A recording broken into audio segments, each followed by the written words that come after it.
Hi, welcome to Lesson D, Inflections and Shapes, from the Supplementary Unit on the Properties of Curves. Today our goal is to determine where points of inflection are and the type of concavity occur for a variety of functions. We are faced with this function, f of x equals e to the x over x, and there's a whole list of things that we need to do, discussing whether there are x or y intercepts, where the function or the graph actually goes as x gets really large, positive and really large negative, finding and classifying all the stationary points, finding the intervals where it's concave up and concave down, i.e. the concavity of the function, sketching the graph and showing all the important features, and then finding the equation of the tangent to this function at the point where x equals negative 1. So this is basically wrapping up everything from chapter 16. So let's begin with part A, of course, good place to start, where we're trying to find any x or y intercepts. Well, for the x-intercept, we know that we need to set y equal to 0 and solve for x.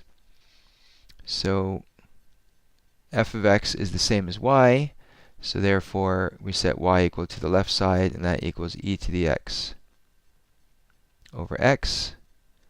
And this is dividing e to the x divided by x, so we multiply both sides by x. And so we end up getting 0 equals e to the x, and from our knowledge of exponential functions, we realize that that is undefined because the graph, exponential graph, cannot equal 0. So if that's undefined, therefore there are no x-intercepts. Now we move along to the y-intercepts. And in this case, we set x equal to 0.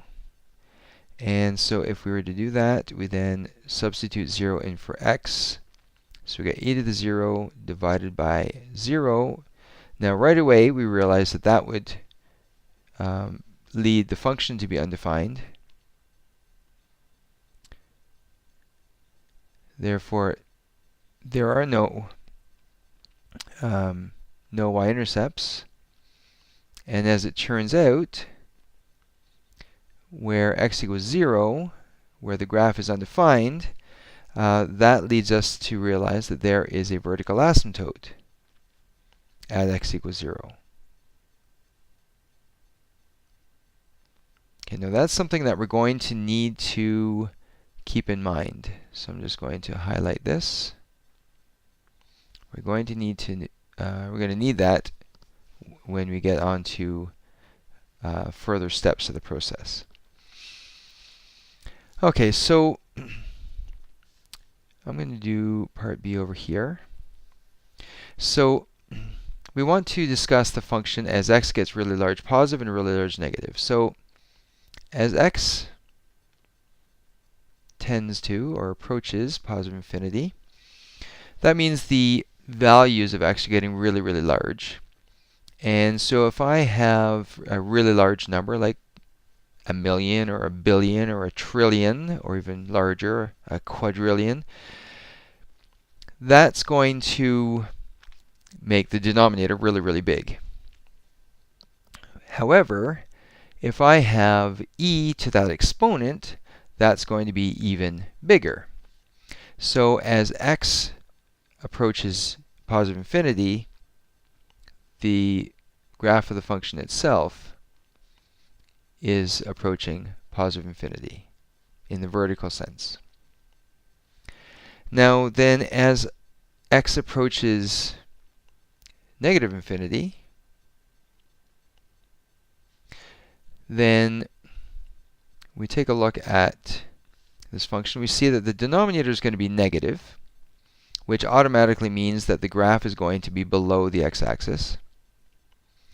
And e to a large negative value, because x is negative, that means that that value of e to the x is going to be very, very small.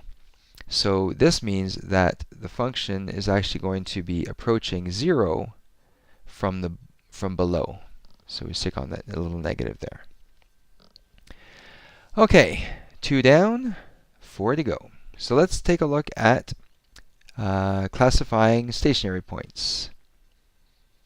So for stationary points, we realize that that's when we've got a horizontal tangent, which means the derivative equals to 0, which means we need to find the derivative. So because we have a quotient, we need to actually use the quotient rule to find the derivative. So I'll take the derivative of the top, which is e to the x, multiply that by the bottom, minus the bottom, the derivative of the bottom, sorry, multiplied by the top, all over the bottom squared. Then I'll factor out an e to the x,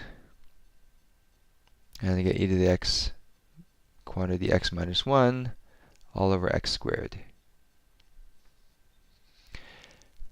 Like I just mentioned, stationary points occur when we have a horizontal tangent, which is when the derivative equals 0. So there are stationary points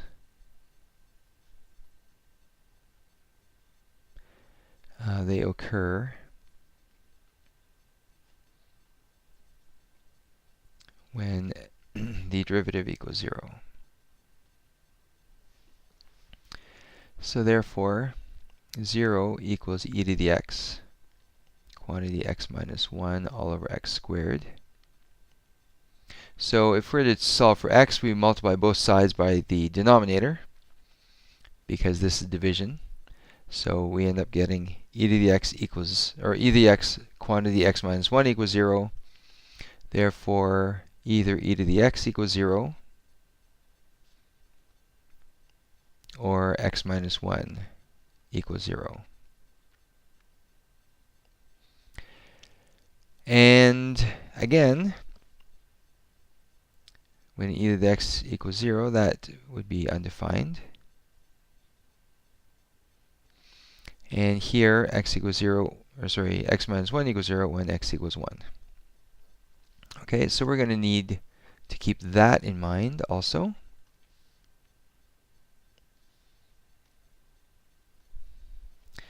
Alright, so how about a little sign diagram to see where this graph is increasing and decreasing?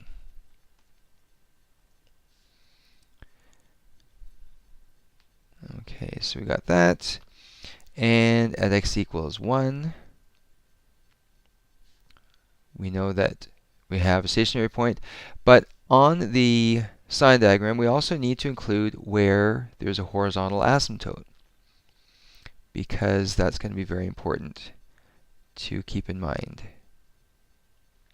Okay, I apologize, that's a vertical asymptote, and that is where the graph is undefined, or the function is undefined. So that's at x equals 0. The stationary point is at when x equals 1.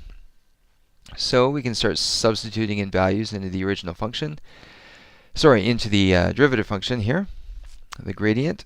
So if we choose a value that's negative, a negative into the bracket results in a negative over a positive. This ends up being a negative, which means that the graph is decreasing as x approaches the vertical asymptote from the left. When we choose a value between 0 and 1, say a half or whatever, we substitute that in. We've got a half minus a negative, which is still negative, over positive multiplied by positive, which means that the graph is still decreasing. And then we choose a value that's greater than 1, substitute it in, and hopefully you can see quite plainly that this is positive, which means the graph is increasing. Which means then that at x equals 1, we have a local minimum. And when we substitute the value of x equals 1 into the original function, we get the point 1e.